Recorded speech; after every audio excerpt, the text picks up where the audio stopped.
Halo Sobat Bengkel Daren Teknik AC. Kali ini kami mau berbagi tip pengecekan AC pada unit microbus sebelum kita pakai atau kita gunakan.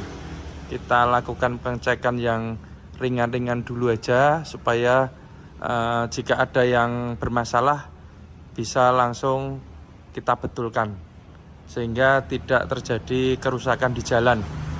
Ini apalagi kalau mau musim lebaran seperti ini, jadi mobilnya kan dipakai jalan terus, bisa kita lakukan pengecekan sendiri. Ini untuk driver ataupun pemilik, dan juga buat driver yang istilahnya pinjam unit saja, mungkin nggak tahu kondisi mobilnya, bisa dilakukan pengecekan sendiri. Ini hanya contoh saja, bukan bermaksud menggurui. Mungkin di sini banyak senior bengkel AC bisa menambahkan. Jadi untuk unit sebelum kita pakai, kita lakukan pengecekan yang ringan-ringan dulu aja. Itu mulai dari sini. Mohon maaf, ini kita nyobanya di Euro 4 ya, karena yang sudah selesai pemasangan ini. Jadi pengecekan yang sederhana itu kita buka di ruang mesin dulu, kita cek fan belnya, fan bel, tali kipas, streng itu sama aja. Kita cek kondisinya masih layak pakai apa enggak, pecah-pecah apa tidak, kemudian kendor apa tidak. Itu juga sangat berpengaruh sekali. Kemudian untuk elf itu yang sering bermasalah biasanya di idle pulley. Nah, idle pulley ini yang kompresor ini.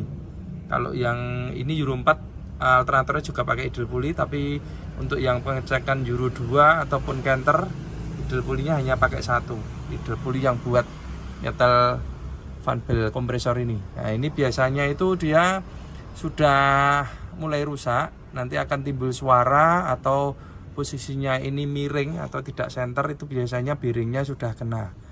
Nah, mungkin nanti bisa sebelum dipakai, kalau menemui kondisi bunyi ataupun posisinya sudah miring, bisa diganti dulu, bisa diganti bearingnya, bisa diganti satu set, tinggal model idle pulley-nya yang bagaimana. Kemudian juga dicek untuk fan belnya alternator atau fan bel dinamo. Ini biasanya kalau pecah-pecah atau kendor itu juga nanti menyebabkan masalah kalau kita pakai. Dan jangan lupa, ini yang paling sering di elf itu adalah kabel di positif. Nah, ini udah tidak kelihatan ya. Jadi dinamo atau alternator ini kan ada kabelnya, kabel positif besar, ada kabel buat IC regulator. Lah, itu bisa dicek konektornya bagus enggak, ada yang putus apa tidak di situ. Kemudian setelah itu kita lakukan pengecekan untuk di aki ya. Kita cari kuncinya dulu.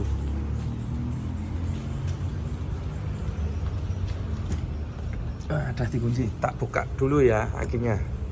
Kita buka untuk di bagian bagasi aki. Di sini ada, kebetulan ini Euro 4, jadi kalau Euro 4 itu Isuzu elf kelistrikannya 24 volt, jadi sama dengan Canter. Untuk mesinnya 2 aki dan AC-nya ini. Untuk pengecekan saja, kita cek air akinya kurang atau masih penuh. Sekalian buka, kita cek semua, yang punyanya mesin juga kita cek. Dan yang paling utama itu adalah ini, full aki. Nah, ini sering berjamur, nanti juga akan menyebabkan masalah pada AC. Ini kita cek juga, biasanya ada yang berjamur, ada yang kendor. Nah, itu bisa kita bersihkan atau kita kencangkan. Sekalian juga kita cek yang di bagian mesin. Kemudian di ujung sana itu ada fuse sekring utama ya.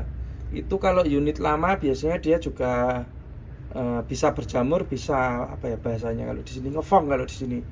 Jadi dia berkarat sehingga kurang bagus untuk konektornya. Itu bisa kita buka, kita bersihkan, kita amplas dulu untuk mur dan sekun kabelnya. Itu juga sering terjadi untuk AC-AC yang sudah agak lama, ada kendala di sekring utama, itu koneknya nggak bagus, jadi voltasenya kadang ngedrop, kasusnya bisa dari itu.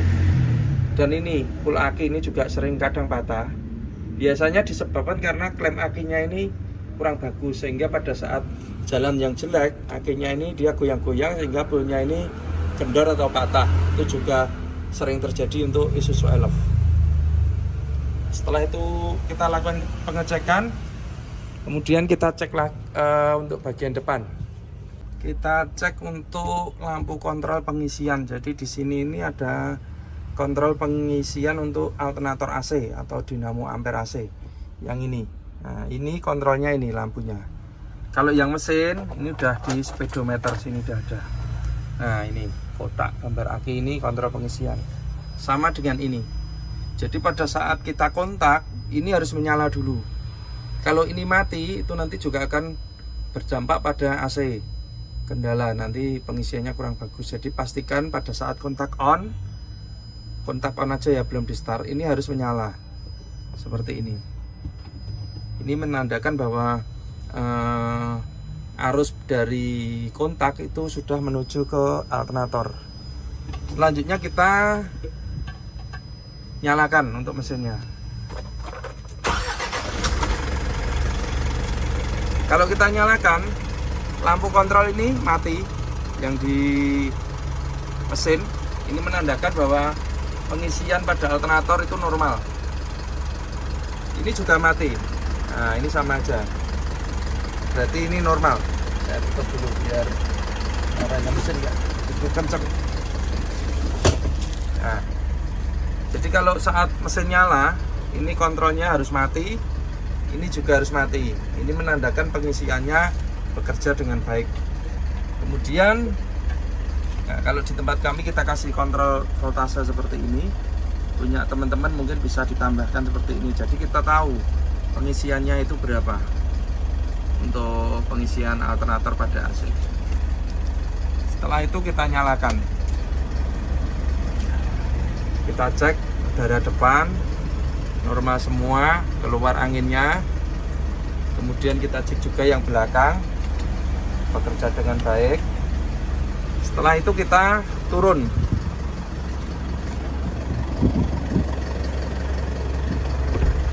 Kita lakukan pengecekan pada extra fan. Oh iya, sebelum itu nanti kita cek dulu kondisi kondensornya. Kalau ini baru kan masih bersih. Nanti kalau sudah dipakai lama di sini ini kotor, ini bisa kita cuci langsung dengan air. Tapi tekanannya jangan kencang-kencang supaya sirip-siripnya tidak rusak ya. Ini bisa kita buka, kita cuci. Setelah itu kita lihat extra fan-nya.